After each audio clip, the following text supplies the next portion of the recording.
Pete didn't think much of it when he saw the blood donation RV parked outside the college gym. He was running late for class, he was hungry, and like many people, he wasn't exactly a fan of needles. But as he walked by, a small sign caught his attention. 1 pint can save 3 lives. He stopped for a moment and thought, 3 lives from 1 pint? About 30 minutes later, Pete found himself reclining on a donation cot, squeezing a small red rubber ball while a nurse smiled and asked, "First time?" He nodded nervously, "Yeah." She smiled back and said, "It's a good thing you're doing." A few weeks passed. Life continued with class, exams, work, and friends. Then one day, Pete received something unexpected. Not an email, but a handwritten letter. "Dear donor," it began, "you recently donated blood that helped save the life of a 6-year-old girl who underwent emergency surgery. We cannot tell you her name, but we can tell you she is recovering well, her family is grateful, and so are we." Pete stared at that letter for a long time. Suddenly, it wasn't about the needle. It wasn't about giving 1 pint of blood. It was about a little girl he would never meet, but whose life had been changed because of a simple decision he made. From that day forward, Pete became a regular donor. He encouraged his friends to donate, volunteered at blood drives, and discovered that one small act could have an extraordinary impact on someone else's life. Today, I want each of you to realize that you have the same opportunity. Blood donation is one of the few medical treatments that has no substitute. It cannot be manufactured in a laboratory or created by technology. Every drop comes from someone who simply chooses to give. According to the U.S. Department of Health and Human Services, someone in the United States needs blood approximately every 2 seconds.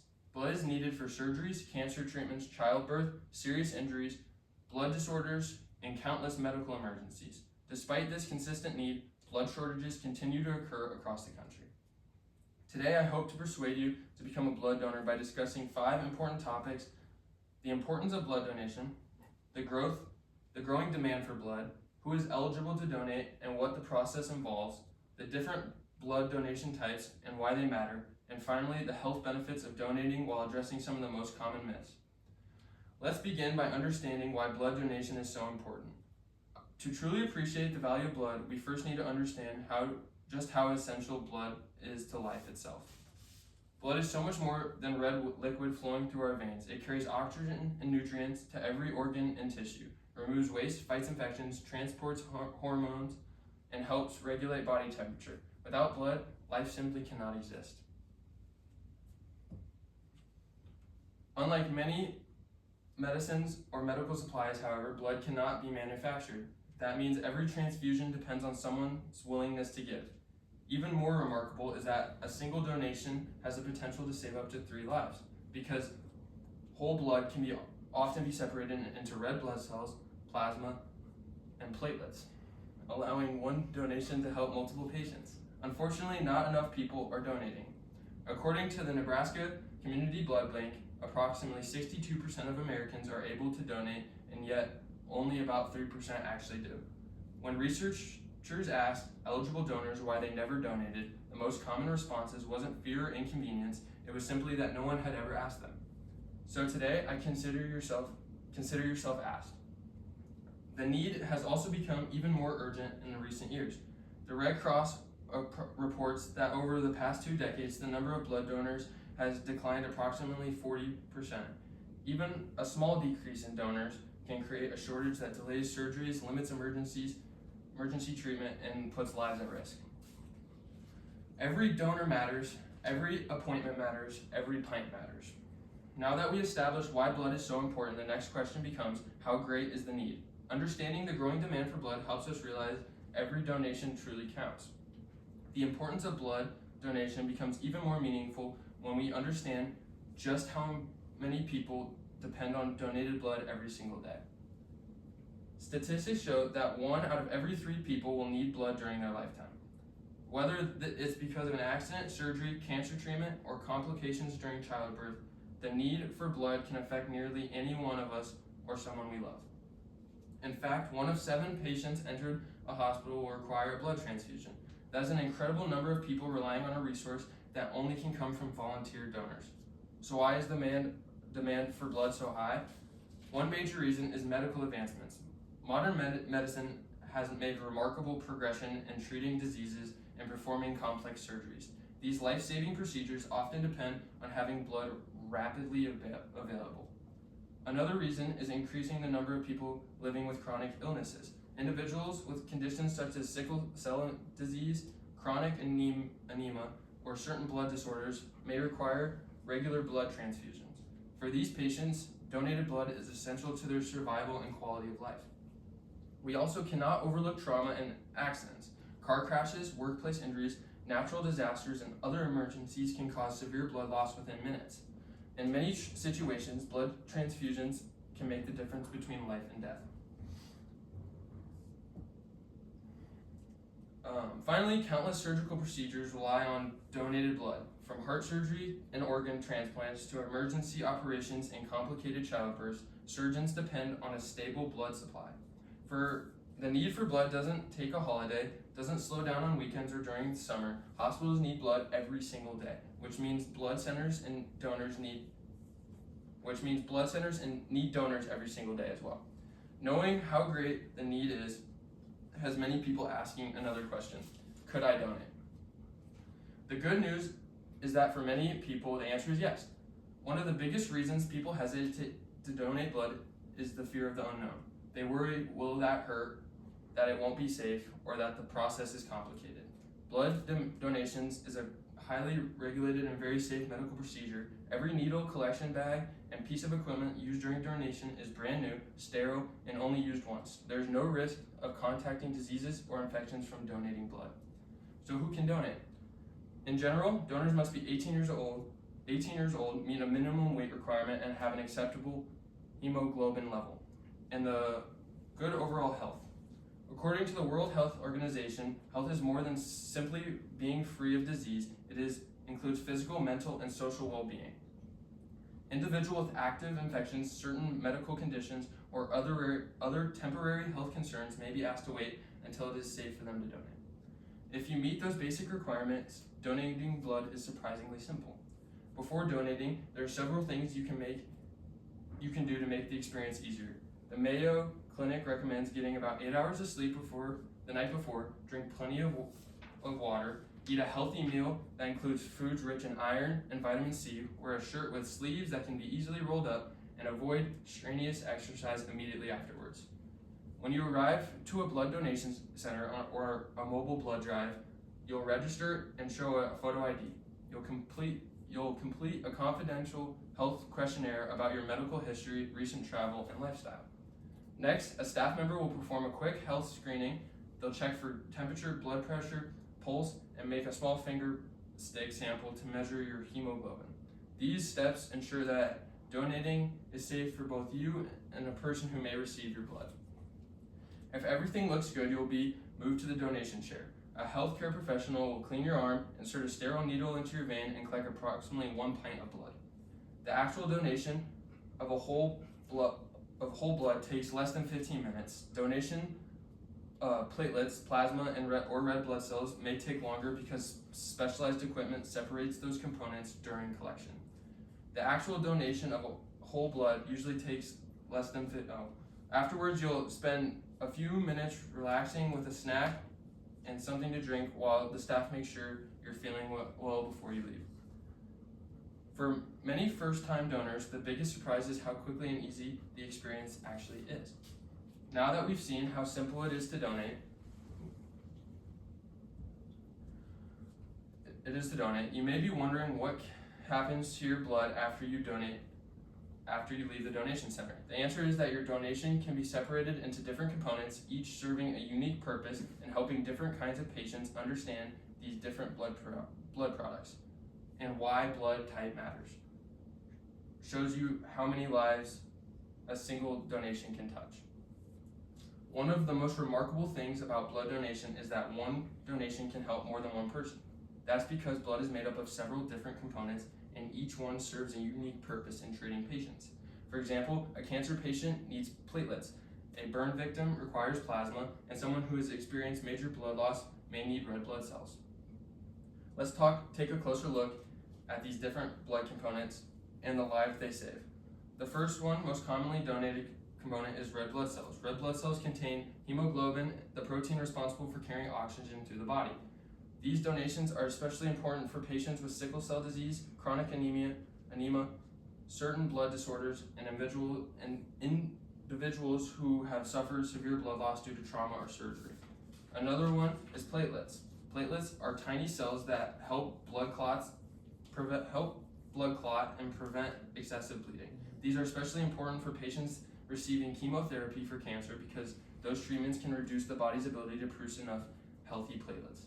There are also needed during surgeries, organ transplants, and other complex medical procedures. The third major component is plasma. Plasma is a straw-colored liquid portion of blood that makes up about 55% of total blood volume. It transfers nutrients, hormones, proteins, and clotting factors through the body. Finally, there is whole blood donation, which is a type of donation most people are familiar with. Whole blood contains red blood cells with white blood cells, platelets, and plasma. After collecting it, it can be separated into individual components, allowing one donation to benefit multiple patients with different medical needs. In addition to understanding the different components of blood, it is also important to understand that not all blood is the same. Every person inherits one of four major blood types: A, B, AB, or O. Each blood type is further classified as Rh positive or Rh negative, depending on the Rh factor is present. According to the American Society of Hematology, matching a patient's blood type correctly before a transfusion is essential because receiving an incompatible blood type can cause serious and potential life-threatening reactions. In the US, approximately 85% of the population is Rh positive, making Rh positive blood the most common. Type O is the most common blood type, which means consistently in high demand. O negative blood is known as a universal donor because it can be safely transfused to patients of any blood type during emergencies when there isn't enough time to determine the patient's blood type. This makes O negative donors especially valuable during trauma situations. The other type is AB positive. Individuals are known as universal recipients because they can receive red blood cells from any blood type. Whether your blood type is common or rare, every donation matters. Blood centers carefully monitor inventory levels because every blood type is needed somewhere every day. Now that we've seen how donated blood helps so many patients, let's address another important question many people have. What is in it for the donor? Along with saving lives, donating blood may provide health benefits, and many of the fears that keep people from donating are actually based on myths rather than facts. As we discussed, donating blood has an incredible impact on the lives of others, but many people are surprised to learn that donating blood can also benefit the donor. One of the benefits is that every donation includes a free screening before you're allowed to donate. Trained staff check your temperature, blood pressure, pulse, and hemoglobin levels. Your donated blood is also screened for certain infections, diseases before it can be used. While blood donation should never be replaced with regular medical care, these screenings can sometimes alert donors to health concerns they may not have known about. Research has also suggested that regular blood donation may be associated with improved cardiovascular health in some individuals by reducing excess iron stores and blood viscosity.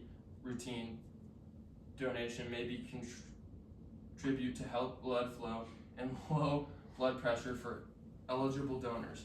Although more researchers continue in this area, one thing is certain: donating blood saves lives.